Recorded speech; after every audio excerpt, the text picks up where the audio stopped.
Mortality rates of African Americans have risen in recent years, especially for black middle-aged people because of the new coronavirus. Meanwhile, the protests sparked by George Floyd's murder have exceeded others in recent history in terms of scope and impact, so observers say. But some have concerns the demonstrations will lose steam, particularly as business reopens and people go back to work after coronavirus lockdowns end.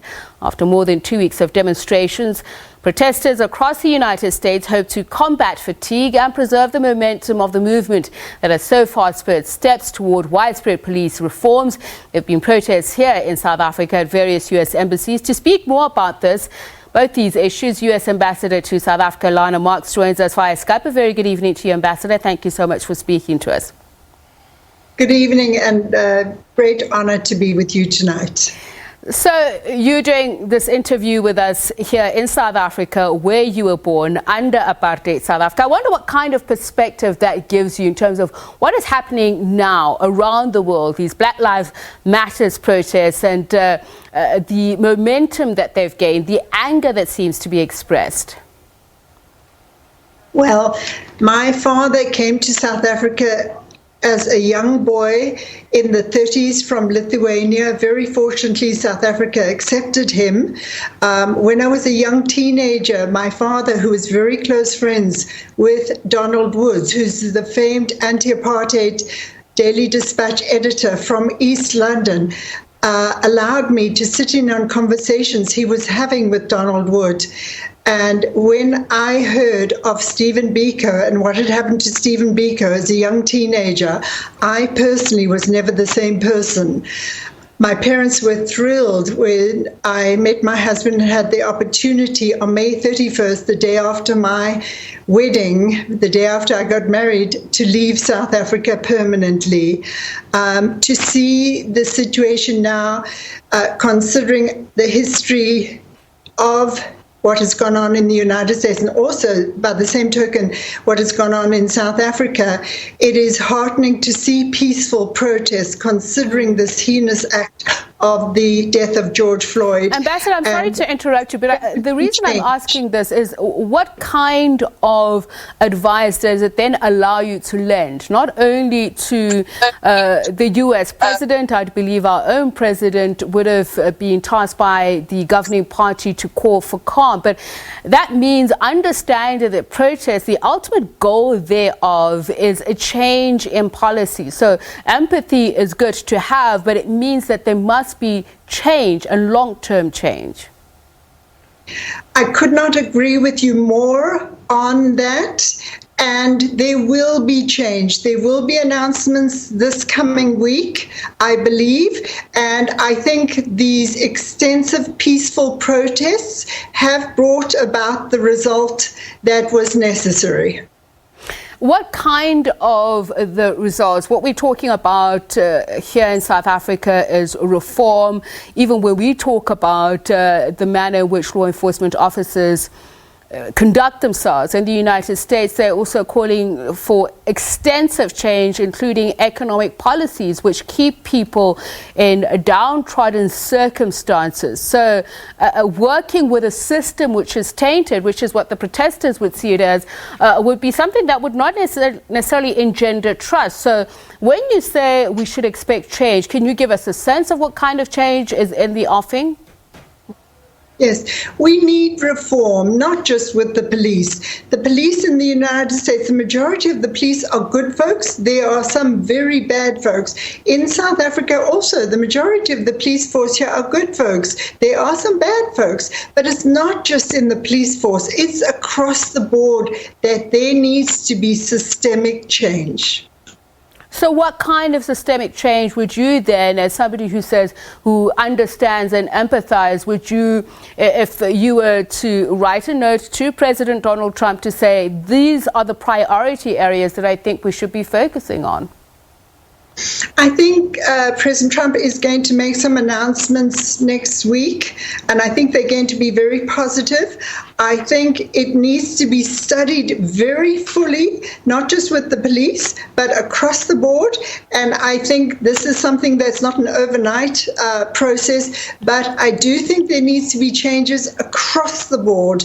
And I think this is now going to be looked at very carefully. The debate that's also been going on in the United States recently has been some being critical of the president. I know he's done an about turn on having campaign rallies on Juneteenth.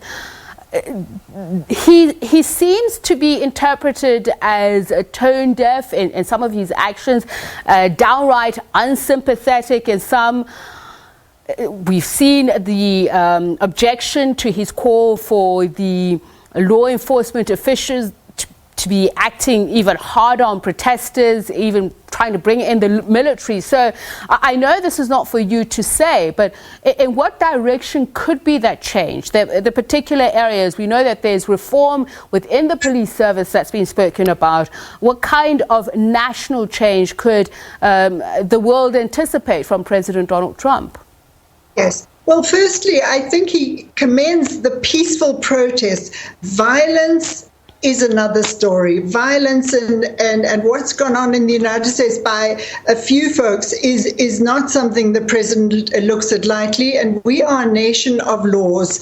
All I can say is that things are being looked at closely. I think the systemic side of things, whether it's recruitment processes, whether it's civil society speaking out more, whether it's civil rights leaders at this time keeping the momentum up, I think these peaceful protests are doing a terrific job of highlighting this heinous death of George Floyd and Black Lives Matter. We need also to educate people. I think a lot of this comes in the educational system, whether it's in the United States or in South Africa in the curriculum.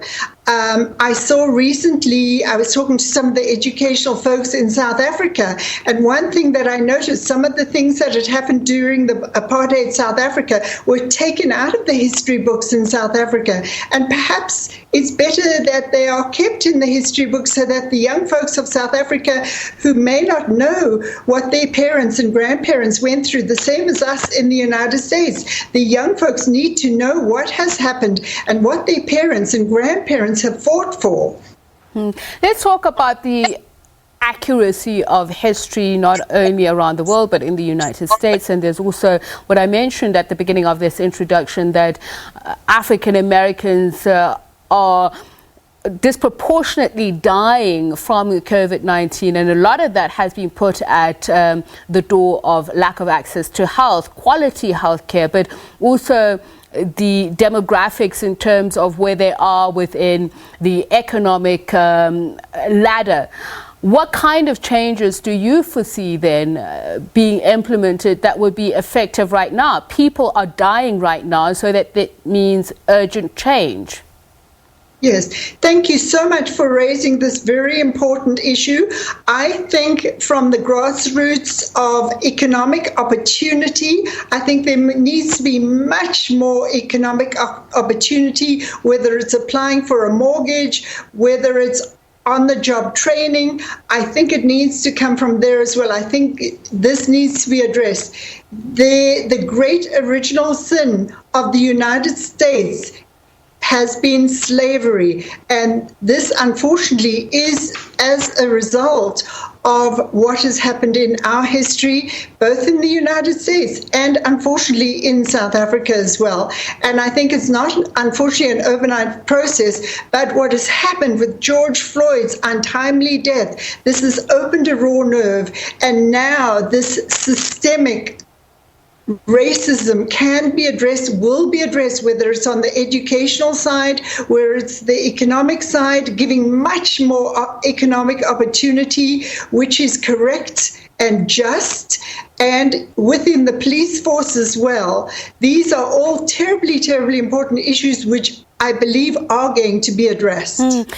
Given those that original sin that you speak of, those monuments that still stand, those symbols of oppression, of inequality, this is a conversation worldwide. Should they remain, or should they also be torn down? Those in the US that continue to remind people of that history. Yes, these monuments are from a different time and era, and I agree that we need to revisit our history and build a path forward together. All right, thank you so much for speaking to us, U.S. Ambassador to South Africa, Lana Marks, speaking to us via Skype there.